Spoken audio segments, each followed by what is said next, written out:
Sinaktan daw ng tiyuhin ng 14 na taong gulang na tinawag naming si Kimberly dahil daw sa pagiging pasaway. Ang tanong, paraan ba ito ng disiplina o paglabag na sa karapatan ng dalagita? Lumapit sa resibo ang isang concerned citizen. Ang sumbong niya, isang 14 na taong gulang na dalagita ang di umano'y sinasaktan ng sariling tiyuhin sa Marilao, Bulacan. Napag-alaman namin na isang migrant worker sa Kuwait ang nanay ni Kimberly.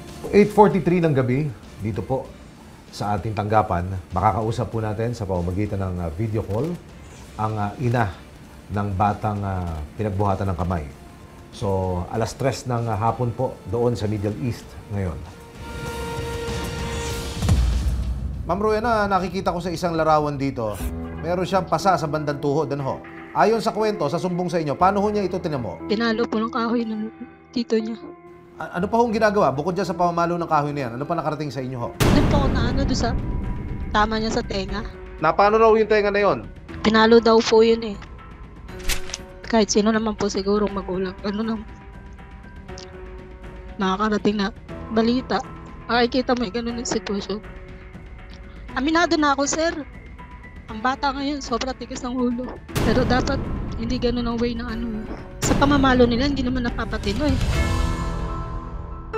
2019, nang pumanaw ang asawa ni Rowena, nagkaroon sila ng 4 na anak, panganay rito si Kimberly. Dahil kulang sa pantustos, napilitang mangibang bansa si Rowena at ang mga anak niya naiwan sa pangangalaga ng kanyang ina. Nitong April 30, nakarating sa kaalaman ni Rowena ang nangyaring pananakit ng kanyang kapatid sa anak niyang si Kimberly. Sino po ang nagsumbong sa inyo ng mga pangyayari na ito? Naano ko na lang po yan na hindi pa po sinabi sa akin. Tinago pa po ng anak ko na that time nung pinalo po siya na nagkaroon siya ng mga pasa-pasa.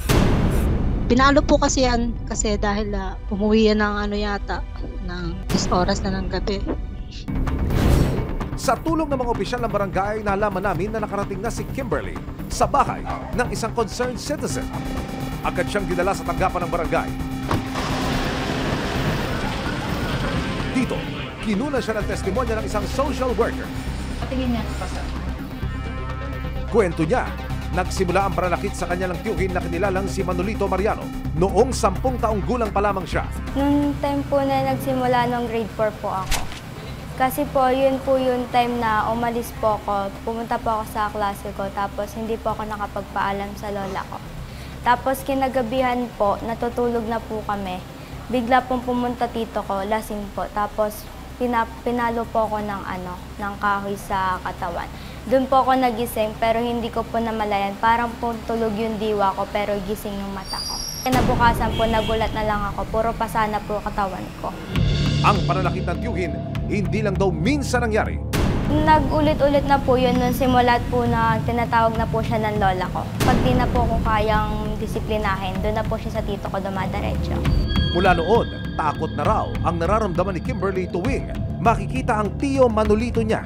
Parang trauma na po. Yung kada hawak lang po ng pamalo, natataas ko na po agad kamay ko. Kasi po parang yung hampas po sa akin, hindi ko kinakaya. Kasi po minsan pinapalo po sa akin kahoy. Pagka hawak na po ng kahoy, sa sobrang inis niya, dinali niya na po yung tenga ko. Natamaan po yung tenga ko.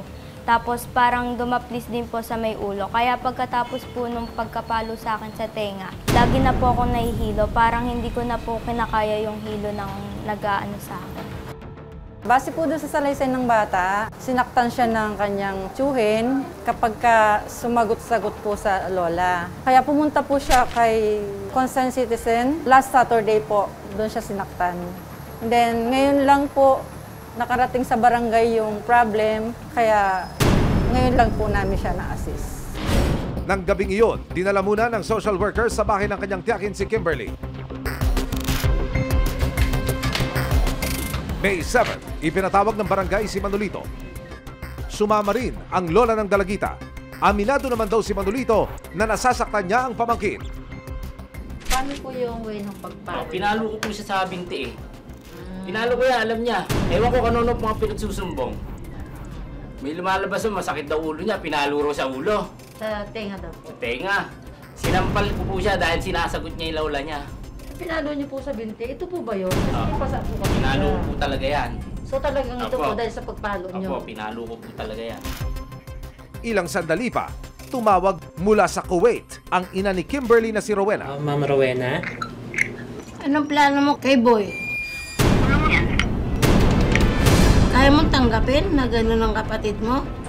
Makikita mo na sa kulungan? Kaya kong tanggapin. Sigurong ko yan ang nakaraan. Magbago yung isip ko.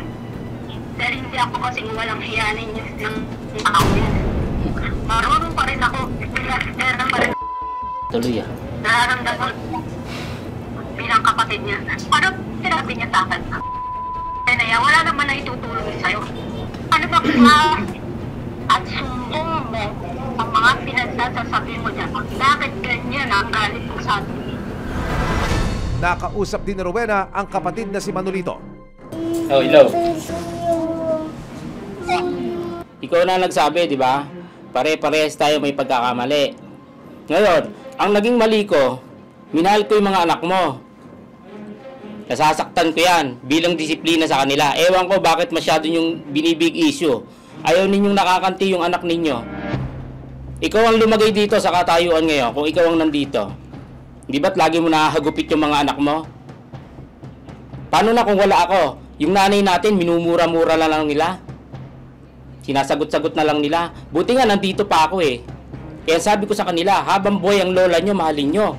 Hindi habang panahon nandyan niya. Pag kayang biglang namatay, lahat kayo mananagot sa akin. Wait, disiplina. Oh, Rowena, alam mo, di ba? Rowena. Marami kong naitulong sa ating lahat. Kaya huwag mo sabihin sa akin na napakawalang hiya ko. Di ba?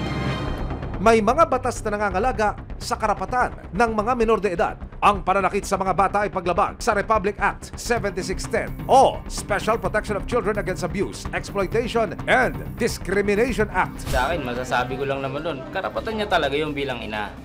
Kasi sa akin naman, sana yung side ko, naintindihan niya rin eh. Unang-una, yung mga bata na yun, sa akin lumaki yun eh. Maliliit pa yung mga yan, ako naging ama. Siyempre, para sa akin, masakit eh. Tapos ngayon, lalo nang nakikita ko silang lumaki na nagiging salbahe. Nanay ko pa yung ginaganon. Maraming beses niya na kasing ginawa. Ngayon ang sabi ko sa nanay ko, ay pabayaan mo muna.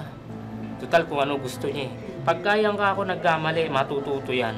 Kung magsasampa po siya ng kaso, dadaan po siya sa violation po ng RA 7610 dahil sa pananakit. Kaya lang po, hindi na po siya magiging direct filing dahil nung Saturday po nangyari yon.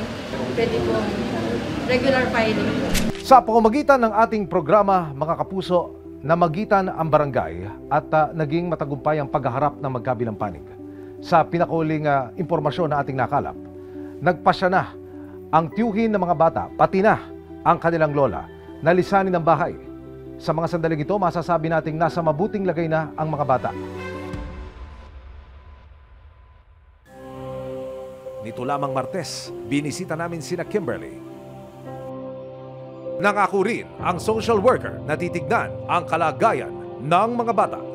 Ano kung mensahe nyo sa kanila? Kung sa miss, sir, talaga naman po, namimiss ko naman po talaga. Tsaka actually naman, sir, araw-araw, minuminuto, nakakausap ko naman po yung mga anak ko. Lagi ko naman po sila natatawagan.